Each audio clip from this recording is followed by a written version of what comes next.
मथुरा में शाही मस्जिद ईदगाह के अमीनी सर्वे निरीक्षण को लेकर अब अगली सुनवाई 25 जनवरी को होगी। बताया जाता है कि शाही ईदगाह पक्ष को पूरे कागज नहीं मिलने के कारण तारीख को बढ़ाया गया है। सीनियर डिवीजन कोर्ट में कृष्ण जन्मभूमि के 13.37 एकड़ जमीन के मालिकाना हक को लेकर हिंदू सेना ने याचिका दायर की थी। आज कोर्ट में दोनों पक्षों के वकील की बहस के बाद कोर्ट ने मामले पर संज्ञान लिया और 25 जनवरी को अगली सुनवाई की तारीख दी थी।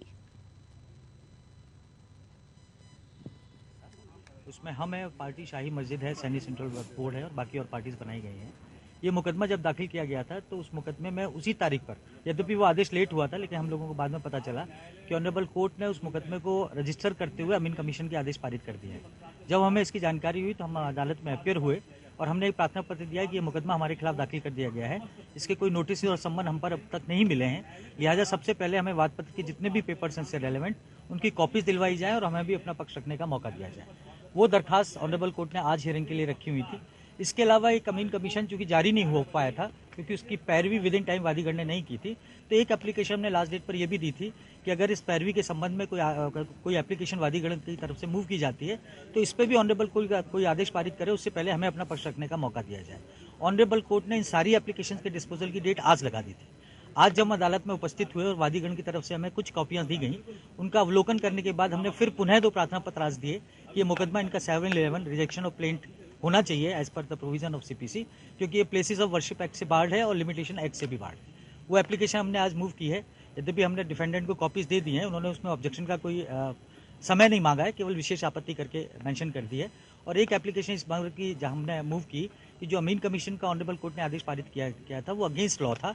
एक तो हमें सुनवाई का मौका नहीं मिला था, लीगली जैसे प्लेंट के कंटेंशंस हैं, जैसे असर्शंस हैं या उसमें जो भी बातें कही गई हैं उनके आधार पर अमीन कमीशन जारी नहीं हो सकता, उस आदेश को रिकॉल किया जाए। उसकी हेयरिंग में भी ऑनरेबल कोर्ट ने 25 तारीख फिक्स कर दी है और आज केवल उसी एप्लीकेशन का डिस्पोजल किया उन्होंने जो हमने कॉपीज मांगने की जो दरखास्त लगाई थी। ऑनरेबल कोर्ट ने कहा कि केवल मैं इस पर आदेश पारित करूंगी और प्लेंटिफ को डायरेक्ट किया है कि वो सारी कॉपीज हमें अवेलेबल करा। उसके बाद 25 को हियरिंग होगी जो भी एप्लीकेशन। आज कृष्ण जन्मभूमि ईदगाह वाले प्रकरण में माननीय न्यायालय सिविल कोर्ट सीनियर डिवीजन 3 में सुनवाई हुई।